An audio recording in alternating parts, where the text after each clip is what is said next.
नमस्ते बच्चों। आज के इस वीडियो में हम सीखेंगे कक्षा 10वीं के विज्ञान विषय के अध्याय जैविक प्रक्रियाएं, पोषण, श्वसन, परिवहन तथा उत्सर्जन का एक भाग, उत्सर्जन तंत्र तथा उससे जुड़ी संरचनाएं। हमारे शरीर में जैविक प्रक्रियाओं के फलस्वरूप कई ऐसे पदार्थ बनते हैं जो शरीर के लिए अनुपयोगी या हानिकारक हो सकते हैं। ऐसे में इनका शरीर से बाहर निकालना अति आवश्यक हो जाता है। जैसे हम सांस में ऑक्सीजन लेते हैं तथा कार्बन डाइऑक्साइड और पानी निकालते हैं, इसी तरह से पसीने से पानी और लवण निकालते हैं। पर मुख्य रूप से जो हानिकारक पदार्थ यूरिया तथा यूरिक एसिड तथा पानी, जिसे हम मूत्र द्वारा बाहर निकालते हैं। आपने गौर किया होगा, जब आप अधिक मात्रा में पानी पीते हैं तो मूत्र भी बार बार होता है, पर गर्मी दिन में पसीना अधिक निकलने पर मूत्र कम हो जाता है। सामान्य तौर पर एक मनुष्य एक दिन में 1.5 लीटर मूत्र त्याग करता है, यह सामान्य है। आपने देखा होगा कि कई बार डॉक्टर बीमार व्यक्ति की जांच करते समय मूत्र की भी जांच कराते हैं। आपके पुस्तक में रक्त तथा मूत्र के कुछ अवयवों का तुलनात्मक अध्ययन दिया गया है, जो कि मिलीग्राम प्रति डेसीलीटर के मात्रक में है। इस सीमा से अधिक होने पर संबंधित बीमारी की आशंका प्रकट की जाती है। जैसे रक्त में ग्लूकोज की मात्रा 70 से 100 मिलीग्राम प्रति डेसीलीटर से अधिक तथा मूत्र में ग्लूकोज का स्तर 50 से 80 मिलीग्राम प्रति डेसीलीटर से अधिक है तो शर्करा या मधुमेह की आशंका की जाती है, जिसे डायबिटीज़ भी बोलते हैं या डायबिटिक मेलाइटिस। शरीर में दर्द होने पर यूरिया तथा यूरिक एसिड बढ़ने की बात कही जाती है। सलाह दी जाती है कि प्रोटीन वाली चीज़ें बंद करिए ताकि यूरिया तथा यूरिक एसिड का स्तर सामान्य हो सके। इसका मतलब शरीर प्रोटीन का उपयोग सही नहीं कर पा रहा है। एक और अवयव है क्रिएटिनिन, जो हमारे किडनी का फंक्शन बताता है। शरीर में यूरिया तथा यूरिक एसिड को बाहर निकालना अत्यंत जरूरी है। यह मानव शरीर को हानि पहुंचा सकता है। इसको बाहर निकालने वाले तंत्र को ही हम हमारे शरीर में उत्सर्जन तंत्र के नाम से जानते हैं। इसमें मुख्य अंग एक जोड़ी किडनी है, जो हमारे रीढ़ की हड्डी के दोनों तरफ पीठ से जुड़े होते हैं। पूरे शरीर में रक्त इन वृक्क से पहुंचता है, जहां इनका फिल्टर होता है। आप अगर धमनियों तथा शिराओं से अलग अलग रक्त का नमूना प्राप्त करेंगे तो देखेंगे कि धमनियों में बहते रक्त में यूरिया और यूरिक एसिड की मात्रा अधिक है, शिराओं में लगभग नहीं होता है। हम कह सकते हैं कि हृदय से शिराओं में आने वाला रक्त यूरिया रहित होता है तथा यूरिक एसिड भी नहीं होता है। एक वयस्क व्यक्ति के वृक्क में एक दिन में लगभग 170 लीटर रक्त गुजरता है, पर मूत्र केवल 1 लीटर ही 1.5 लीटर ही बनता है। इसका मतलब यह हुआ कि शेष द्रव या अवयव को रक्तवाहिनियां वापस अपने में ले लेती हैं, मतलब वृक्क से वापस अपने रक्तवाहिनियों में चला जाता है। जब हम अपने भोजन में दालों, दूध या मांसाहार का प्रयोग करते हैं तो हमें प्रोटीन प्राप्त होता है। हमारा लीवर इसे अमीनो एसिड में तोड़ देता है तथा कुछ भाग BUN ब्लड यूरिया नाइट्रोजन में तोड़कर रक्त में भेज देता है, जो किडनी द्वारा रक्त से हटाकर मूत्र में भेज दिया जाता है। रक्त में यूरिया का नॉर्मल स्तर होता है। इसी तरह एक अन्य अवयव यूरिक एसिड भी प्रोटीन से ही बनता है। रक्त में इसका नॉर्मल स्तर महिलाओं में 2.4 से 6 मिलीग्राम प्रति डेसीलीटर तथा पुरुषों में 3.4 से 7 मिलीग्राम प्रति डेसीलीटर होता है। यूरिया का स्तर 40 तक माना जाता है। लंबे समय तक खाली पेट रहने से भी यूरिक एसिड बढ़ता है। बच्चों, आपको नेफ्रॉन की संरचना का नामांकित चित्र का अभ्यास कर लेना है। यह लगभग प्रतिवर्ष छत्तीसगढ़ की बोर्ड परीक्षाओं में पूछा जाने वाला प्रश्न है। इसे हिंदी में वृक्काणु कहते हैं।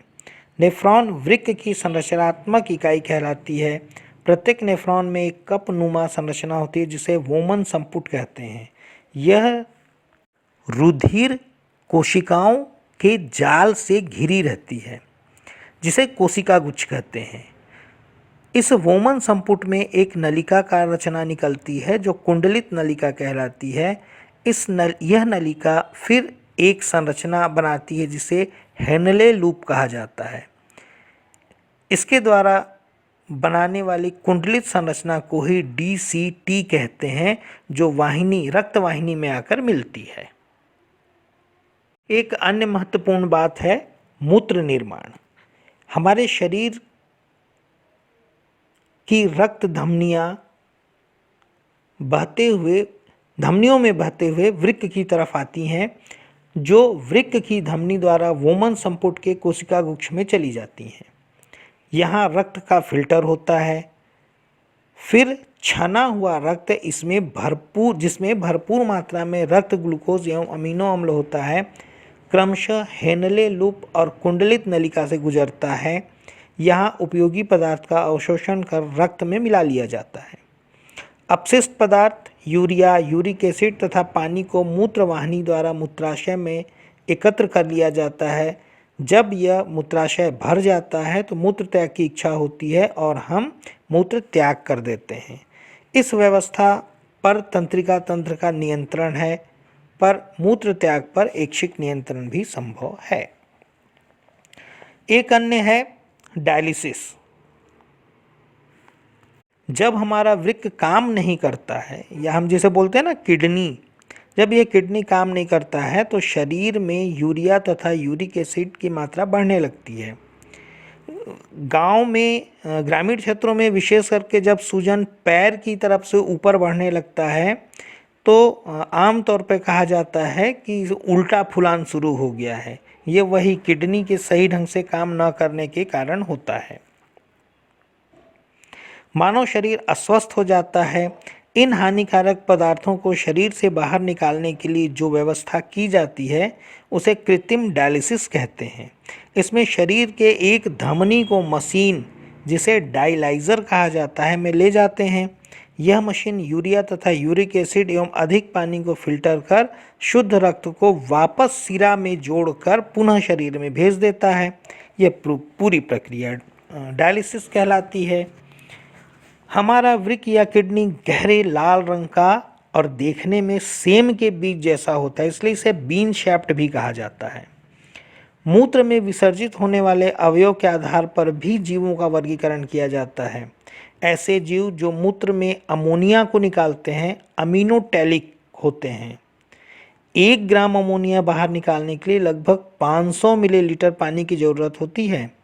आप समझ गए होंगे, ऐसे जंतु जो पानी में ही रहते हैं, जो सादे पानी में रहते हैं, समुद्री पानी में नहीं, समुद्री पानी में तो नमक ज़्यादा होता है। ऐसे जंतु जो अमोनिया को यूरिया में संश्लेषित कर लेते हैं फिर बाहर निकालते हैं यूरियोटैलिक कहलाते हैं। जैसे मानव एवं अन्य स्तनधारी, इन्हें 1 ग्राम यूरिया बाहर निकालने के लिए 50 मिलीलीटर पानी चाहिए होता है। कुछ जंतु अमोनिया को यूरिक अम्ल में बदल देते हैं, ठोस कण के रूप में विसर्जित करते हैं, ये यूरिकोटैलिक कहलाते हैं। इन्हें ऐसे जंतु को 1 ग्राम यूरिक एसिड को त्यागने के लिए 10 मिलीलीटर जल की आवश्यकता पड़ती है। इसमें पक्षी तथा सरीसृप आते हैं। बच्चों, आपको यह ध्यान रखना है कि मलोत्सर्जन या डिफेकेशन शरीर के भीतर अनपचे भोजन और अन्य पदार्थों का विष्ठा या मल के रूप में गुदा से बाहर निकालने की प्रक्रिया को कहते हैं। यह शरीर के किसी ऊतक या कोशिका से बाहर नहीं निकलता है, इस कारण इसे उत्सर्जन नहीं माना जाता है। कभी कभी सामान्य ज्ञान के तौर पर अन्य जंतुओं के उत्सर्जी अंगों को पूछा जाता है, तो आइए कुछ महत्वपूर्ण को याद कर लेते हैं। जैसे चपटे कृमियों में उत्सर्जन अंग होता है ज्वाला कोशिका या फ्लेम सेल, केचुआ में नेफ्रिडिया और कीट में मेलपिगी कोशिकाएं। यदि सामान्य मानव के मूत्र का विश्लेषण किया जाए तो इसमें 96% जल 1.5% लवण, 2.5% यूरिया व यूरिक एसिड होते हैं। मूत्र में ठोस पदार्थ क्रेटिनिन और यूरिया मुख्य हैं। हमारे मूत्र का पीला रंग यूरोक्रोम नामक एक पिगमेंट के कारण होता है। मानव शरीर में किडनी के अलावा यकृत और त्वचा भी उत्सर्जी अंग है। लीवर या यकृत से यूरिया, वाइलिवर्डिन तथा वाइलिरुबिन का उत्सर्जन होता है, जो रक्त कणिकाओं के टूटने से बनता है। हमारा त्वचा पानी, लवण इत्यादि का उत्सर्जन करता है। हमारे शरीर से उत्सर्जित यूरिया पौधों के लिए एक उपयोगी पदार्थ है, जो उनके लिए पोषक तत्व है। इस भाग में वृक्क का नामांकित चित्र, मूत्र की निर्माण विधि तथा कृत्रिम डायलिसिस सर्वाधिक महत्वपूर्ण प्रश्न है। इनका अभ्यास बहुत अच्छे से कर लेना चाहिए। अब तक आप जान ही गए होंगे कि प्रकाश संश्लेषण पौधों की ऐसी जैविक प्रक्रिया है जिस पर पूरा जंतु जगत निर्भर करता है। बच्चों, यह वीडियो आपको कैसा लगा, इसे अपने साथियों से साझा करिएगा। फिर मिलेंगे अगले वीडियो में आपके साथ किसी रोचक विषय पर। नमस्ते।